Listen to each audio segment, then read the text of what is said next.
नमस्कार, दंडवत प्रणाम. सुगरणीचा खोपा या चॅनलमध्ये आपली मावशी आपलं सगळ्यांचं स्वागत करते.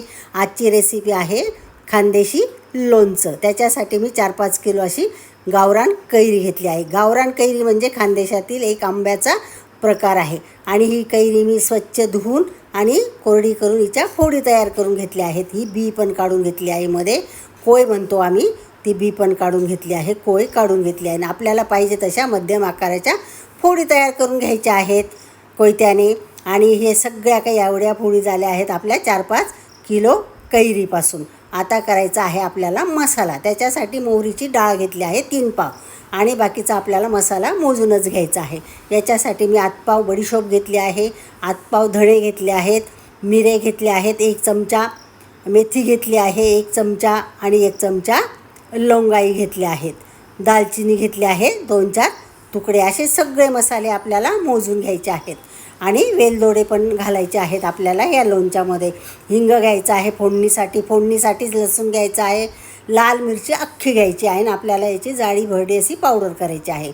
कलर येण्यासाठी हळद घेतली आहे आणि 2 चमचे आपल्याला काश्मीरी मिरची पण घ्यायची आहे.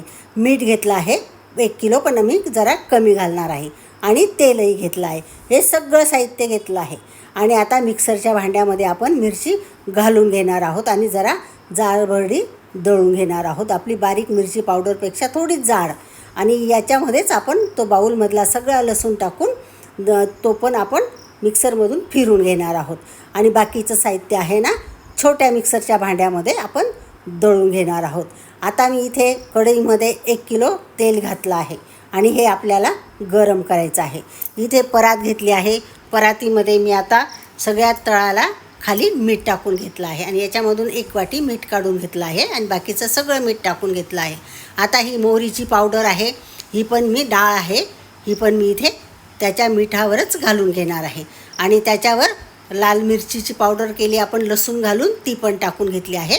आणि त्याच्यावर धना पावडर, बडीशोप पावडर, मग सगळं साहित्य होतं ना आपलं मसाल्याचं, ते एका क्रमाने एक असं टाकून घेतलं आहे. म्हणजे आपल्याला फोडणी द्यायला सहज आणि सोपं होईल असं. हिंगही टाकून घेतलं आहे फोडणीसाठी आधीच वरती.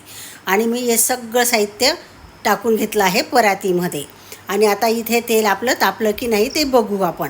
आणि तापून गेलं आहे आपलं तेल. मी त्याच्यासाठी लसूण टाकून पाहिलं आहे. आणि लसूण जरा लाल झाल्यावर आपण इथे 2-4 लवंगाई टाकणार आहोत. आणि आपल्याला सगळ्यात म्हणजे चवदार लोणचं बनवायचं आहे, कारण आपलं हे लोणचं 1 वर्षभर टिकणारं असतं. म्हणून आपल्याला वर्षभर टिकवायचं असतं ना त्याच्यात, म्हणून आपल्याला लागतील तसेच मसाले वापरावे लागतात. आणि याच्यामध्ये मी आता लवंगाई टाकून घेतल्या, म्हणजे आपलं तेलाचं शुद्धीकरण करून घेतलं आहे मी लवंगा टाकून. आणि आपल्याला हे तापलेलं तेल आहे ना, हे आपल्याला मसाल्यांवर टाकायचं आहे. आता मी गॅस बंद करून घेतला, म्हणजे आपलं तेल चांगलं उकळलेलं आहे. आणि या मसाल्यांमध्ये एकदम तेल टाकणार नाही, मी चमच्याने टाकणार आहे. आता हे सगळे काही मसाले मी क्रमाने का टाकले आहे की जे जरा जाड मसाले आहेत ती खाली टाकले आहेत आणि जरा बारीक जी पावडर आहे, छोटे मसाले आहेत ते वरती टाकले आहेत. तर आपली म्हणजे सगळी काही फोडणी आहे ना ती व्यवस्थित बसावी म्हणून.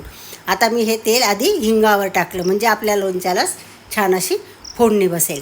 आणि मी क्रमाने चमचा असं तेल टाकून घेणार आहे. मग ते काय तेल, ते आपल्याला जे उकळलेलं तेल आहे ना ते झिरपत खाली जाणार आहे आणि सगळ्या साहित्याला अशी छान अशी फोडणी बसणार आहे. आता मी चटणी आहे ना लसूणची, त्याच्यावर तेल टाकणार आहे, त्याला पण फोडणी देणार आहे. आपली जी लसूणची चटणी आपण अख्ख्या मिरचीची तयार केली आहे ना, लाल मिरचीची, तिला आता हिंगाला फोडणी दिली, मग या मिरचीला दिली. असं क्रमाने जसं साहित्य आहे त्याचप्रमाणे मी त्याला फोडणीला देणार आहे.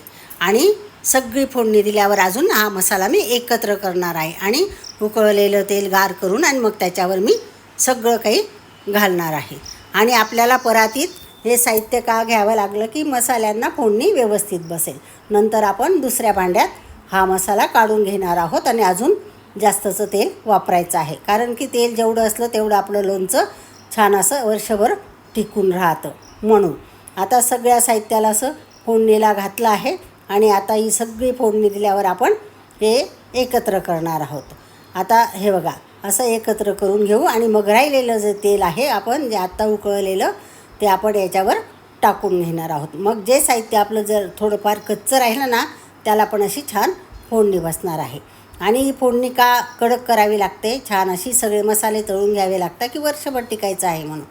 आता मला दुसऱ्या दिवशी बघा हे मिठाचं पाणी आणि तेलाचं पाणी असं तेलही सुटलं आहे. बघा किती डबडबीत तेल सुटलं आहे तेवढ्याच तेलाने. आणि मी आता ह्या थोड्या फोडी आणि थोडा मसाला असं या भांड्यामध्ये सगळं काही कालून घेणार आहे दुसऱ्या दिवशी. आणि मग आपल्याला छान असं हा मसाला कालवून आणि मग भरायचा आहे. आता हा सगळा थोडा थोडा करून 2-4दा असा मसाला आणि या फोडी एकत्र घेऊन आणि हळूहळू असं एकजीव करायचे आहेत. एकदम नाही घ्यायचा, हळूहळू टाकून घ्यायचे आहेत. आणि मग सगळं काही छान असं कालून घ्यायचं आहे, म्हणजे आपली एकही फोड अशी बिना मसाल्याची राहायला नको म्हणून. आता आम्ही जास्तचंही लोणचं होतं आमच्याकडे, पण आता मला एवढंच लागणार आहे म्हणून मी एवढंच करते. नाहीतर खूप 10-10, 20-20 किलोचेही लोणचं आमच्याकडे भरता. आमच्याकडे लोणचं बनवणं नाही भरणं असं म्हणता, कारण की वर्षभर टिकावं लागतं. शेतात घ्यायला डब्यांना भरपूर असं लोणचं लागतं म्हणून. आणि आपण नुसता मसालाही घातला ना, पोळीबरोबर खाल्ला, भाकरीबरोबर खाल्ला तरी खूप चविष्ट आणि छान असतो. आणि याच्यामध्ये कुणी अख्ख्या मिरच्याही घालतात, पण मी काही घालत नाही. आता काय करू आपण, हा तिसऱ्या दिवशी आम्ही 2-3 दिवस तर हे लोणचं आपल्या ह्या भांड्यामध्येच कालवलं, म्हणजे कालवायला सोपं जातं. बरणीत एवढं कालवता येत नाही. आपलं मीठ असतं ना ते सगळं काही वितळून घ्यावं लागतं, म्हणून मग एकजीव होतो सगळ्या लोणच्याचा. मग मी आता बरणीमध्ये भरलं आहे.